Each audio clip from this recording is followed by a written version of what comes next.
Bonjour, je m'appelle Eric Razoli. Je suis coach professionnel certifié au service des entreprises et préparateur mental des sportifs.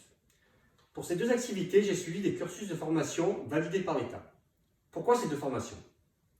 L'aspect mental de la performance commerciale en entreprise a toujours été mis en parallèle avec la performance sportive et ce n'est pas un hasard. Faire du sport demande des qualités de confiance en soi, automotivation, affirmation de soi, gestion du stress, persévérance, engagement et bien sûr esprit d'équipe. Qualité indispensable à la performance commerciale. C'est pourquoi, quand je coach un dirigeant d'entreprise, un cadre, un commercial terrain ou sédentaire, un téléprospecteur, j'utilise les outils traditionnels du coaching en entreprise, mais également les outils de la préparation mentale du sportif. Les plus grands sportifs vous le diront. La clé de la réussite est certes dans le physique et l'entraînement quotidien, mais elle est avant tout dans le mental et la capacité à ce que l'esprit pousse le corps à aller au-delà de ses limites. Au-delà des limites que nous fixons nous-mêmes et qui correspondent à notre zone de confort. Zone évidemment dans laquelle rien ne se passe jamais. Je vous propose de regarder ensemble cette zone de confort et comprendre comment nous pouvons tous en sortir et booster notre performance. Dans notre zone de confort, nous sommes en sécurité. Notre vie est sous contrôle, nous faisons ce que nous savons faire et nous le faisons en général plutôt bien. C'est la zone dans laquelle évolue le commercial qui chaque année fait son chiffre et progresse de 1 ou 2%.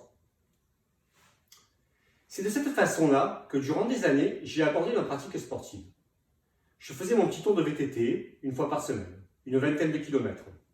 J'étais dans une routine d'entraînement rassurante qui me permettait de m'aligner sur des courses de 20 à 30 km en étant capable de rallier l'arrivée dans le ventre mou du peloton.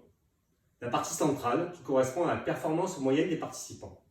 Une performance moyenne mais rassurante qui me procurait un plaisir moyen mais confortable sans réellement de dépassement. Pendant ce temps, la majorité de mes amis faisaient de la course à pied, sport dont je ne comprenais absolument pas la valeur ajoutée de plaisir. Vous vous souvenez de la course à pied? Ce sport où au collège, on nous demandait de faire des tours de stade durant 1 heure. Comment pouvait-on prendre du plaisir à faire cela? À cette époque-là, il ne m'était pas encore apparu que du tour du stade, un jour, mon esprit m'amènerait à être capable de tourner autour des montagnes en courant plus de 100 km durant des dizaines d'heures. Alors voilà, apéro entre amis, paris perdu, et me voilà engagé pour Marseille-Cassis. Nous sommes en septembre 1999. Il ne me reste plus qu'à quelques semaines pour acheter des baskets, m'entraîner et tenter de finir cette course mythique de 21 km qui rallie Marseille à Cassis. Voilà comment on sort de sa zone de confort pour arriver dans la zone de peur. Voilà comment un commercial peut lui aussi passer dans sa zone de peur en découvrant les objectifs ambitieux que son nouveau manager vient d'établir pour lui. Attention, n'oubliez jamais que pour qu'il soit efficace et motivant, un objectif doit être difficile mais atteignable. Si l'objectif est trop haut, il sert seulement à flatter l'ego du manager qu'il a écrit pour faire plaisir à sa direction. Fin octobre 1999, je suis au départ de Marseille-Cassis et me voilà dans la zone d'apprentissage. Zone dans laquelle je vais gagner de nouvelles compétences et notamment apprendre que l'on peut courir en ayant mal physiquement et malgré tout être envahi de bonheur en franchissant la ligne d'arrivée. Là aussi, que va faire le commercial une fois passé la peur liée à son nouvel objectif? Il va apprendre. Apprendre tout d'abord à dominer sa peur. Et se mettre à prospecter, apprendre à chercher de nouveaux besoins chez ses clients, apprendre à chercher de nouveaux clients, apprendre à vendre plus, apprendre à vendre mieux, apprendre à s'adapter et à trouver des solutions. Mon premier Marseille-Cassis, 1h58, une tendinite à chaque pied et une joie immense en franchissant la ligne d'arrivée. Je ne le savais pas encore, mais elle était le passage entre la zone d'apprentissage et la zone de réussite.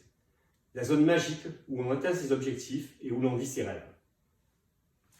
Cette zone de réussite où le commercial atteint son objectif, reçoit sa prime et se met à croire en ce qui était pour lui impossible 6 mois plus tôt. Il croit en sa performance, en sa capacité de dépassement. Cette zone, je vous propose de la découvrir et notamment comment atteindre la vôtre au travers de vidéos que je vais vous proposer régulièrement. Cette méthode qui vous permettra de sortir de votre zone de confort pour atteindre vos objectifs et vivre vos rêves s'applique bien entendu pour le sport, mais également pour la vie professionnelle. Je ne suis ni un magicien, ni un gourou. Ce que je partage avec vous, c'est mon expérience personnelle et le fruit de mon travail que je mène chaque jour avec des chefs d'entreprise et des commerciaux. Je vous propose de nous retrouver très bientôt pour aborder le thème de la motivation. Sur quel pilier repose-t-elle? Comment diagnostiquer les axes précis d'amélioration et surtout comment agir pour soi-même ou pour ses collaborateurs si on est manager. Merci à tous pour votre attention et à très bientôt sur Coach for Me TV.